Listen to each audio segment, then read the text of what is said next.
बूढ़े आदमी की। ऐसा बूढ़ा आदमी जो अपने बुढ़ापे में अपने बेटे और बेटों से द्वारा ठुकराया जाने पर अपने लिए 2 वक्त की रोटी तक जुटाने में कठिनाई महसूस करता है। फिर भी वह हिम्मत करके अपने होलसेल की दुकान से अपने पास पड़े चंद रुपयों की पेन खरीदता है और बस स्टॉप पर जाकर एक जगह बैठकर उन्हें बेचने की कोशिश करता है। दिन भर पेन बेचते-बेचते थक जाता है, लेकिन उसकी ज़्यादा पेन नहीं बिकती। फिर भी वह उसी जगह सो जाता है, जिस जगह पर बैठकर पेन बेच रहा था। बूढ़ा जहाँ सोया था, वहीं पर अपना पेन का कटोरा भी रखा होता है। बूढ़े को ऐसी अवस्था में सोते हुए देखकर आते-जाते लोगों को उस पर दया आ जाती है और उस पर उससे कटोरे में पैसे भीख के तौर पे देने लगते हैं। अब बूढ़ा हर दिन उसी जगह पर जाता है, थोड़ी देर बैठता और वहाँ से लेट लेट जाता और इसी तरह से उसे हर दिन ढेर सारे पैसे भीख के तौर पर मिलने लगते हैं। कई दिन बीतने के बाद जब बूढ़ा उसी जगह अपने उसी कटोरे में पेन रखकर बिना कुछ बोले बैठा होता है, तब एक यंग बिजनेसमैन उसको देखकर उसके कटोरे में 5 रुपए 50 रुपए डाल देता है और अपने बस में बैठ जाता है।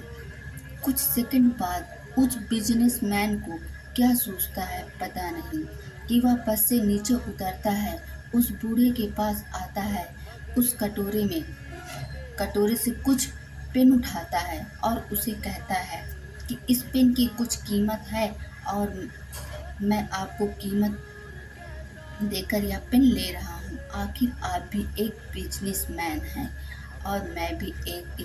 इतना कहकर वह फिर से बस में चढ़ गया।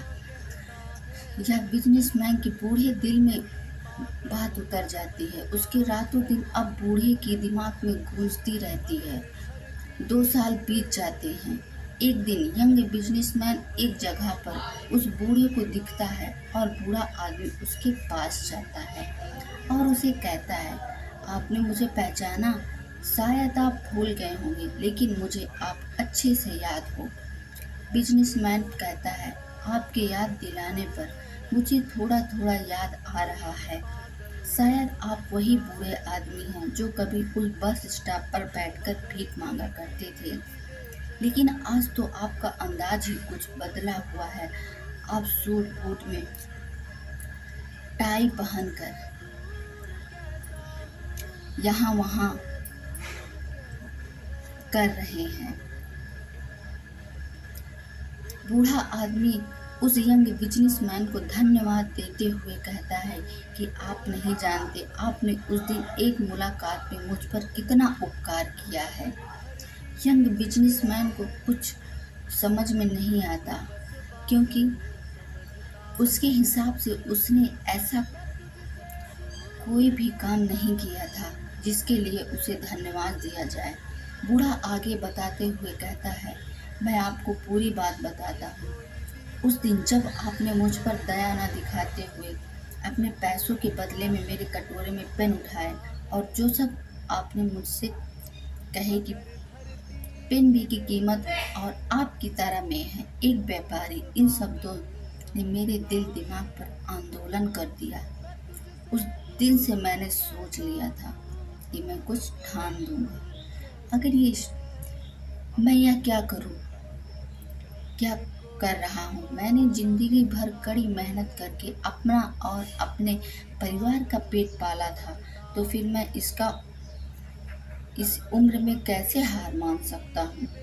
मैं उस दिन उठा, मैंने घूम घूम कर सारी पेनें बेच दी और अगले दिन मैंने पेन के साथ कॉपी और बुक्स भी बेचना शुरू कर दी।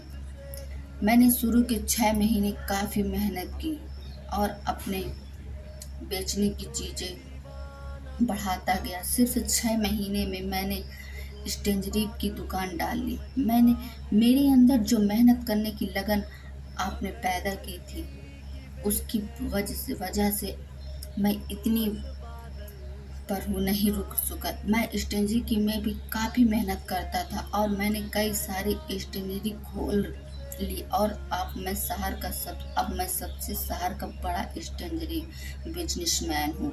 उस यंग बिजनेसमैन को उस बूढ़े आदमी की सफलता देखकर बहुत खुशी हुई। उसने बूढ़े आदमी को गले लगा लिया और उसे कांग्रेचुलेशन कहा। दोस्तों, दुनिया क्या सोचती है मुझे इस पर फर्क नहीं पड़ता। फर्क पड़ता है तो आप अपने बारे में क्या सोचते हो। अगर आप अपने आप को कमजोर मानते हो, आप सोचते हो कि आप कमजोर हो तो आप कमजोर हो जाते हो। अगर आप अपने आप को ताकतवर और सक्षम मानते हो तो आपको सक्षम सफल होने से दुनिया की कोई ताकत नहीं रोक सकती। अगर ये स्टोरी पसंद आई हो तो please like share and subscribe.